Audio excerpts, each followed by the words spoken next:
Bonjour à toutes et à tous, heureux de vous retrouver aujourd'hui pour la vidéo du mois où je vous présente des PC portables à mon sens très abordables pour du gaming. On va aller une fois de plus du plus bas au plus haut.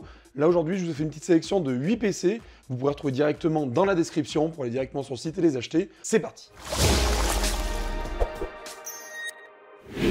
Allez, on commence cette sélection par un PC à 829 €. Donc là, il est remisé actuellement. Est-ce qu'il le sera encore au moment où vous verrez la vidéo? Je ne sais pas. Mais en tous les cas, tout de suite, il l'est. Donc un HP Pavillon Gaming 15. Donc effectivement, c'est un 15 pouces avec un i5 à l'intérieur en 10e génération, le 10300H. 8 Go de RAM, c'est un petit peu limite, mais pour le prix, on va pas se plaindre. 512 Go en SSD à l'intérieur et une carte graphique, une GTX 1660 Ti, avec en plus de ça un système d'exploitation à l'intérieur. Ce PC, il a un look qui est assez sympa. Il faut aimer un petit peu le côté décroché de l'écran sur le bas.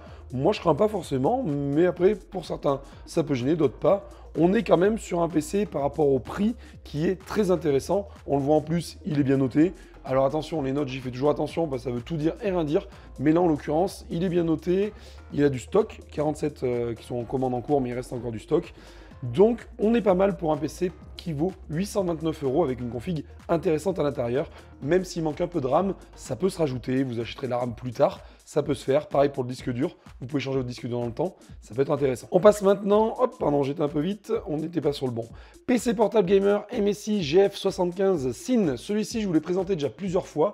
Il est très régulièrement dans mes sélections. Alors aujourd'hui, je l'ai mis parce que je trouve qu'il est intéressant. C'est un 17 pouces, 144 Hz. En termes de rafraîchissement, on est vraiment sur un PC gaming sur ce produit-là. En plus de ça, de nouvelle fois, un i5 en 10300H, 16 Go de RAM, on monte un petit peu la RAM quand même, 1 Teraoctet en HDD, malheureusement un HDD, et en plus de ça, le SSD en 256 Go. Donc on a en plus du stockage dans cet ordinateur. Une GTX 1650, ça sera un petit peu le bémol de cet ordi. Elle est un petit peu basse maintenant, ça commence à être un petit peu passé. Mais malgré tout, je trouve que ce PC est intéressant. Attention, il n'a pas d'OS à l'intérieur. Pour trouver un OS sur Internet, on le trouve très facilement. J'ai même fait une vidéo là-dessus. Donc, vous pouvez trouver très facilement un OS à installer dessus sans aucun problème. En plus de ça, sur ce modèle-là, vous avez un sac MSI fourni avec l'ordinateur. Donc, c'est pas mal. On est sur un prix très correct. On passe maintenant au PC portable gamer Asus A17 TUF. Alors les TUF, on le sait, on le vend en poupe en ce moment, on en voit beaucoup et pour cause, ils sont à des prix très intéressants avec des très belles configs. Celui-ci est un 17 pouces et il est équipé d'un Ryzen 5 en 4600H. En plus de ça, 8 Go de RAM, un peu léger encore une fois, mais ça peut s'étendre. Une GTX 1660 Ti, donc on n'est pas déconnant non plus au niveau de la carte graphique. Ça permet à jouer à quand même pas mal de jeux récents. On ne jouera pas en Full HD avec de la 4K, mais ce PC fera très largement tourner des jeux. En plus de ça, il est équipé de Windows 10.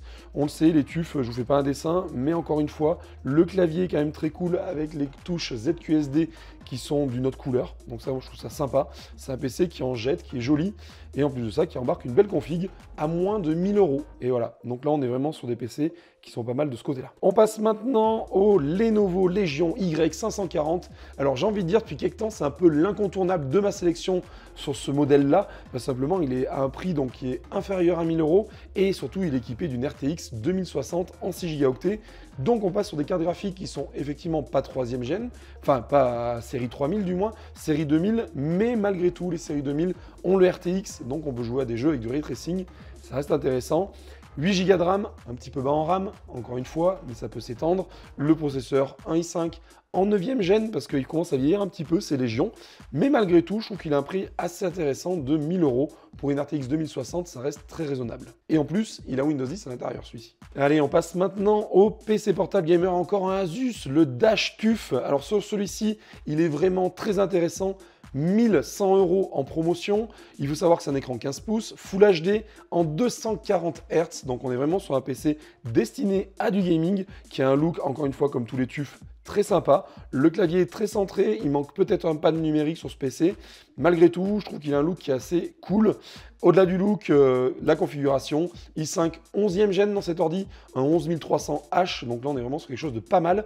RAM 16 Go, donc on a de la RAM sur cet ordi, ça manquera pas, on sera obligé d'en rajouter plus tard. En plus de ça, un SSD en 512 Go à l'intérieur et surtout une RTX 3060. Une RTX 3060 pour 1100 € dans un PC portable, ça se fait rare, surtout en ce moment. Mais malgré tout, on a ce prix qui est très intéressant. Pas d'OS à l'intérieur, donc il faudra investir effectivement dans Windows. mais bon, moi je trouve pas ça choquant, ça se fait assez facilement. Un très bon ordinateur, à mon avis, dans la liste, ça sera celui en rapport qualité-prix qui sera le mieux quali à mon sens. Et on continue cette sélection encore par un Lenovo, le Legion 5. Alors les Legion 5, on le sait, il y a un peu des polémiques autour de la charnière qu'on a sur le côté. Certains disent qu'elle est un peu fragile dans le temps. Bon, perso, quand on voit les commentaires dans l'ensemble, c'est pas récurrent. Attention à surveiller, après le PC est quand même garanti, donc à voir dans le temps.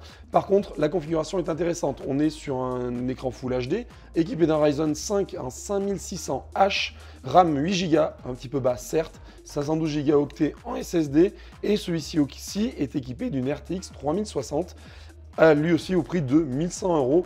À choisir entre celui-ci ou l'Asus DashTUF, j'irai choisir l'Asus DashTUF tout simplement parce qu'il a 16 Go de RAM quand même malgré tout, et ça fait la différence à mon sens dans cet ordinateur pour le même prix. Ce Lenovo Legion 5 avec son Ryzen 5 fait très bien l'affaire, il a une belle autonomie, ça c'est indéniable. Alors attention, toujours pareil, l'autonomie, on commence à faire du gaming, l'autonomie descend, c'est obligatoire. Mais malgré tout, il a un look aussi sympa, et lui par contre embarque un clavier avec un pad numérique à côté. Donc ça peut être intéressant si vous savez beaucoup du pad. Si vous voulez servir du PC d'autre chose que pour du jeu, ça peut toujours servir. Pour le PC suivant, je l'ai classé dans la sélection, mais malgré tout, c'est exactement le même Asus DashTUF qu'on a vu il y a 2 PC, mais sauf que ce coup-ci, il a Windows 10 à l'intérieur. Pour moi, c'est la seule différence notable sur le prix de vente, c'est le fait qu'il y ait Windows 10 à l'intérieur. Donc voilà, si vous voulez pas vous embêter à aller acheter un Windows, même sur un tri, on en trouve en 10-12 €, voire 15 €, et bien malgré tout, si vous avez la possibilité, vous pouvez acheter directement le PC avec l'OS à l'intérieur. Et on termine par l'incontournable MSI GF75 Cine. Donc là, on est vraiment sur un PC purement gamer, écran 17 pouces, Full HD 144 Hz, un i7 à l'intérieur, 10750H, donc une 10e génération en i7, ça booste fort, 16 Go de RAM à l'intérieur, 512 en SSD et une RTX 3060 qui fait largement le taf. Donc sur cet ordinateur, on est vraiment sur on va dire le milieu du haut du panier où vous pouvez avoir un PC gamer à moins de 1500 € avec une configuration très intéressante. En plus de ça, ils sont quand même très jolis les MSI dernièrement. On a de la connectique, il y a de la puissance à l'intérieur. La seule chose qui manque sur celui-ci, vous l'avez vu, c'est qu'il n'a pas encore une fois de système d'exploitation. Donc il faudra venir ajouter Windows, comptez encore une fois une quinzaine d'euros et vous avez un PC à moins de 1500 € qui va faire tourner tous les jeux récents du moment et avec une bonne qualité graphique et qui va tenir effectivement un peu plus longtemps dans le temps que les autres ordinateurs. Voilà pour ma sélection du mois de mai, elle est finie, ça a été assez rapide. En tous les cas, n'hésitez pas dans les commentaires à lâcher vos questions. Pour tout ce qui est conseil PC, une fois de plus, je le répète encore une fois, n'hésitez pas à me contacter sur Twitter, vous avez le lien dans la description aussi. Et dans la description, vous avez tous les produits que vous pouvez directement cliquer pour aller acheter. En tous les cas, je vous remercie de me suivre et d'être toujours de plus en plus nombreux. Je manque un peu de temps en ce moment pour faire de la vidéo. J'ai changé de poste dans ma vie vraie pro, en fait, mon vrai côté pro. Et donc, ça me prend du temps. En plus de ça, j'ai une petite fille et une deuxième qui va arriver. Donc, ça prend pas mal de temps pour tout préparer. Voilà, je vous dis à très bientôt pour une nouvelle vidéo. Ah, ciao, bye bye.